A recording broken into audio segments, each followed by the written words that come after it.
What's up, YouTube? Welcome to another video. In today's video, I'm doing my big reveal that I discussed with you guys there yesterday.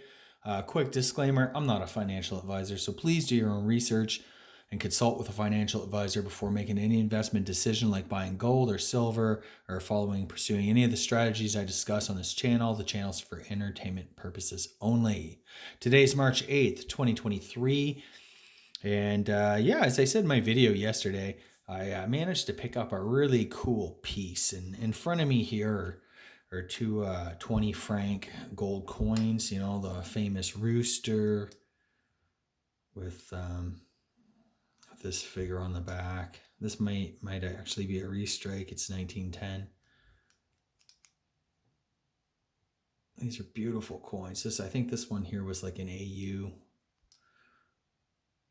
And it has a revolutionary slogan, Liberté, Égalité, Fraternité.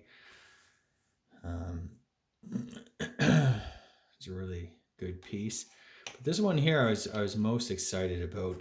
This was an 1856 Napoleon III 20 franc coin. And I really like the reef, like the laurels. And of course it says Empire Français, it's just a French Empire. Then on the back you got Napoleon III. It's like a really famous historical figure. But anyways, so the cool thing is what I got today, what I'd like to show you is this bad boy here. This is a really tough coin to get in really good condition. It's a 40 franc, year 11, all XI, Roman numerals for 11, 40 franc, and it's a Napoleon Bonaparte coin. Napoleon Bonaparte, this is a really good high quality example. I think there was only about the mintages, I just want to double check. I think they were like 226,000, give or take, for this particular year, this particular coin. Not many of these coins really survived. You can find the odd one here and there.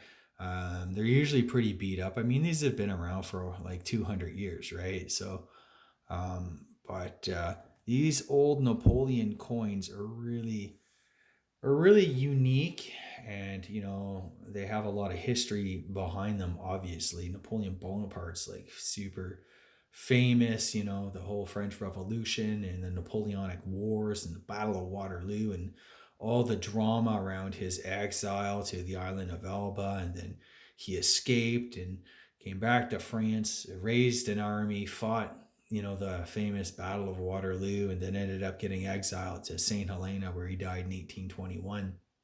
In fact, just a couple years ago, I think the French Mint, they were actually striking some coins in honor of 200 years of since Napoleon died.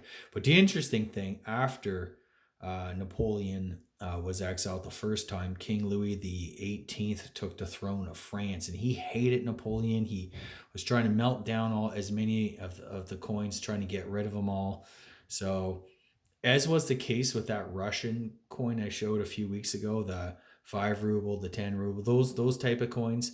You know, when the communists took over Russia, they hated Imperial Russia and the Tsar and everything, you know, all the imagery, all the symbols of that. So they destroyed them all. They melted down.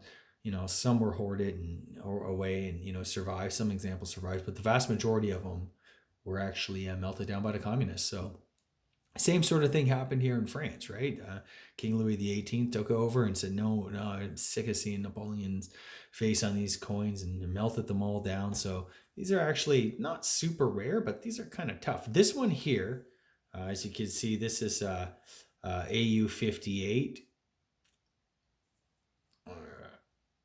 There, AU 58.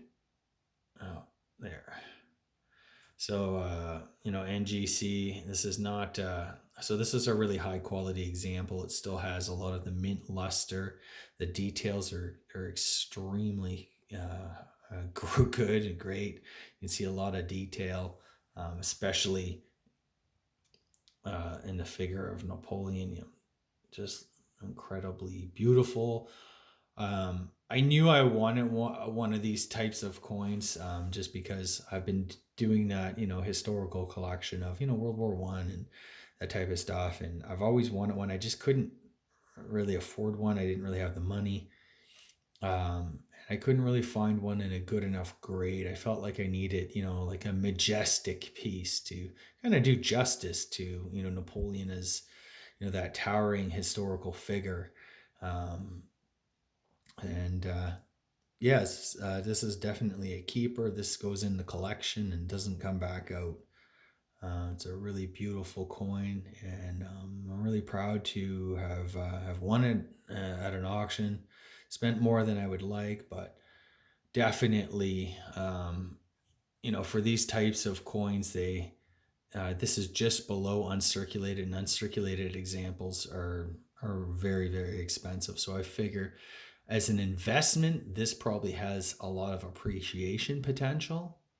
Um, because and it's a desirable example, right? It's just below uncirculated, so um, a lot of the details are really um, beautiful, and they're still there. And this is something that most collectors would appreciate and love to own and have in their own collections.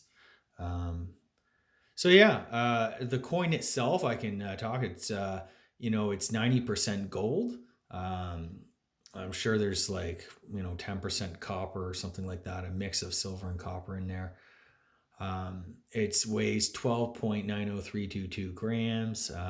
So it's 0.3735 of an ounce or something like that.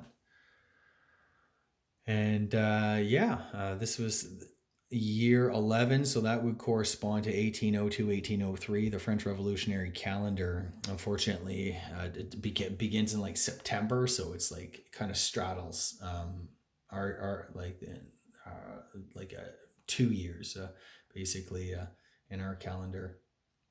And there's a year 13, and I believe a year 14, year 12, 13, and possibly a 14. I can't remember. So I might be on the hunt for some of those too. I feel like even if I just get a little collection of four, now these Napoleon 40 franc coins were issued basically from this year 11. And I think the first one that had an actual date on it would have been 1806. So 1802, 3, that would be this one, year 11, 3, 4. 3, 4 would be 12, 4, 5, 13, 5, 6, 14, and then maybe they went to like 1806 or something like that. But anyway, that's what this one is. And like I said,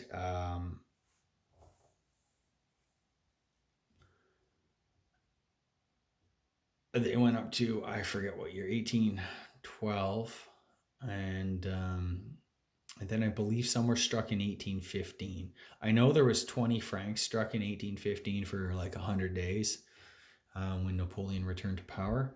I'm not sure if the 40 francs were struck. But anyway, it's a beautiful historical coin, a great piece to add to the collection. And you can really see a lot of the details and stuff like that. Anyways, that's it for today's video. I hope you've enjoyed this little peek at one of my most prized coins, for sure, in the collection, and one that it's really tough to improve on. An example like this, an AU-58, is a big deal, but yeah, it's definitely one that I'm not going to go after a higher grade, because they're far more expensive than I feel comfortable spending. But again, beautiful old gold. You're talking 220-year-old gold coin right here. And it's almost as though it was struck, more recently. Very little wear, very little marks, problem free, everything you'd want in a really great coin. So I hope you enjoyed this video. Please like the video, subscribe to my channel, check out my website, My Road to Wealth and Freedom. The link is down in the description below. That's it, guys. Take care.